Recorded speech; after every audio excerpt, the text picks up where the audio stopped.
is Salvador Dali. He's a famous artist with a famous mustache. And this is Andre Breton. He's also famous, but you've probably never heard of him. He did not have a mustache. Breton and Dali both became known for their role in a group called the Surrealists. And when you look at what that group did, you might think they were all crazy. But they were actually quite serious. And they ended up changing the course of history. Well, art history, anyway.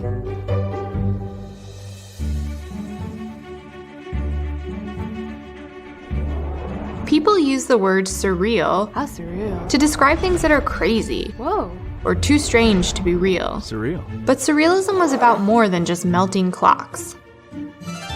It was about philosophy, politics, art, and revolution. Surrealism was a movement, a group of people who focused on the world of dreams in order to create a new reality, a reality that was beyond real or surreal.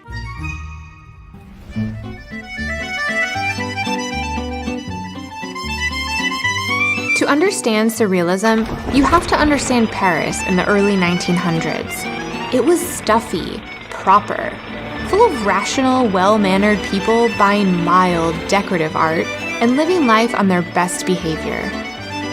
And then, the world went to war.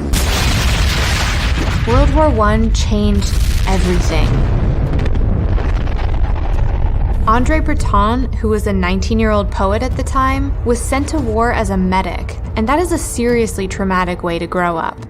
For 4 straight years, Europe was violence, disease, and death. Soldiers watched whole cities crumble, suffered gas attacks, and rotted alive in the trenches. Nearly 60% of the men who went to war suffered casualties. By the end of the war, almost 38 million people were injured, imprisoned, missing, or dead. Afterwards, Europe was a disaster. Breton and everyone else who made it out alive were scarred for life, and the world as they knew it was basically ruined. The war made people question their own society and start to look for a different way to live.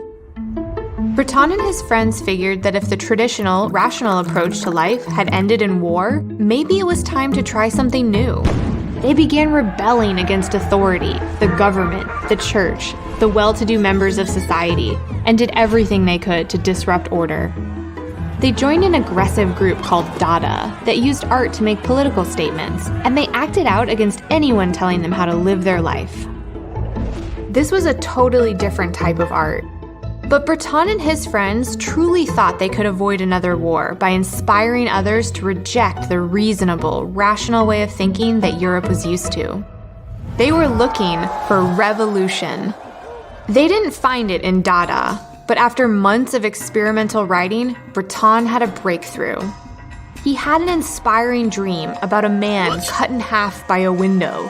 When he woke up, he realized we're not in control of everything that goes on in our mind. There's a hidden part, a disorderly imagination, and this is called the unconscious.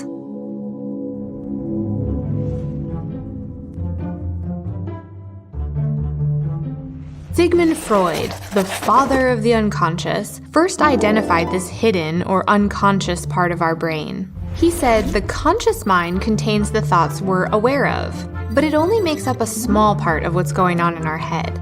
Inside the unconscious mind is the stuff we're not aware of, the deep, hidden part of ourselves that drives our fears, desires, and strange ideas. The unconscious mind creates our irrational thoughts, or the thoughts that confuse, scare, and disgust us.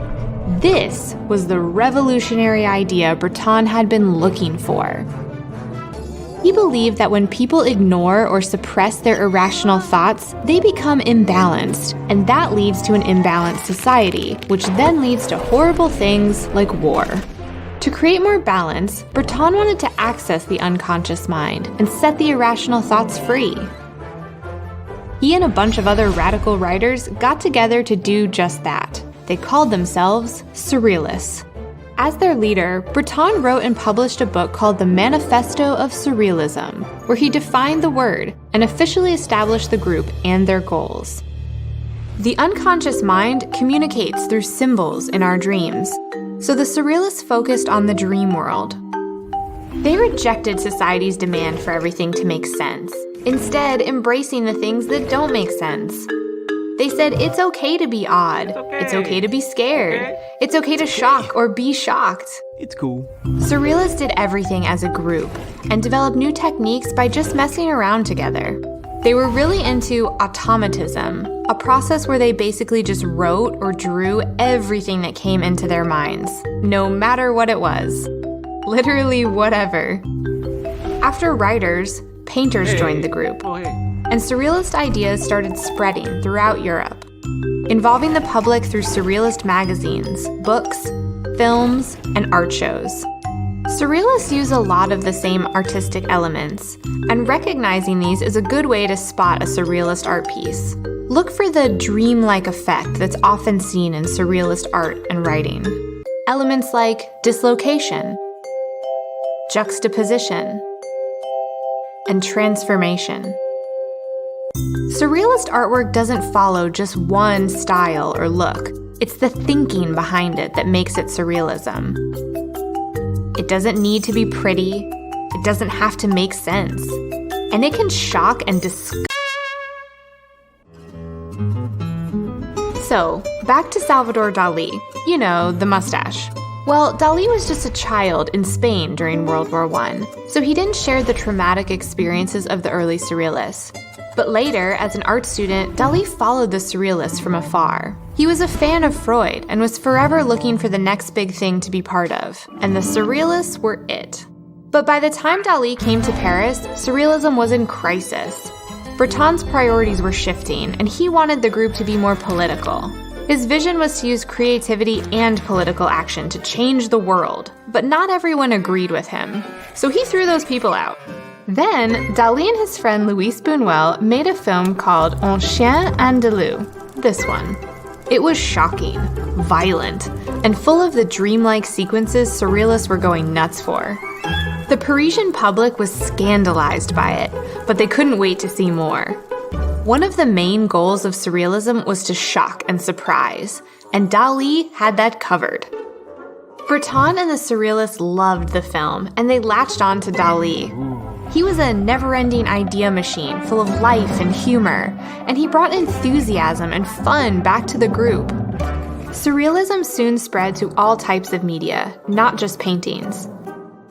There were drawings, sculptures, film, collage, and Dali was one of the only Surrealists who created something in nearly every single one. Dali used Surrealism to express his deepest thoughts and struggles. Instead of hiding his fears and burying his issues, he used art to fully express himself, turning the uncomfortable parts of his life into unbelievable visions that audiences couldn't look away from.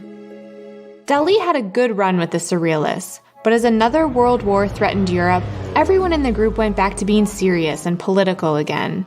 Breton insisted art be created for revolution, not profit.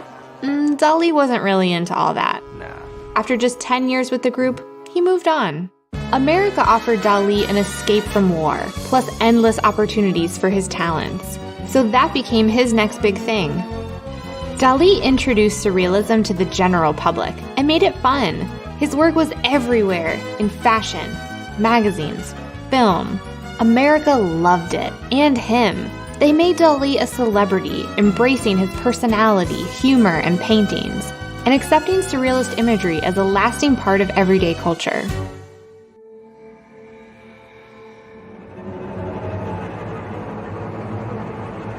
As the Second World War became a reality, Breton and the remaining Surrealists fled Europe, and the group pretty much fell apart. They couldn't stop the war, but the Surrealists forever changed the way we see the world. They used art and philosophy to overthrow an established way of thinking and revolutionize how we express ourselves. And that's pretty impressive. Surrealism encouraged us to take our dreams seriously, made being strange okay, and showed us how art and thinking differently can be a powerful force for social and political change. Surrealism gave us the Salvador Dali we know and love by providing a group in which he could be his true self and realize his full potential as an artist. In turn, Dali made Surrealism accessible to all, and because of that, its effects are still felt today. We are left with a legacy of Surrealist techniques, terms, and images that inspire us to find our hidden thoughts and embrace our inner weirdness. So do that. Trust in the uncertainty of life. Capture your unconscious. And go make art with purpose. Revolutionary art that changes the way people view the world. Surrealist art begins with your big idea.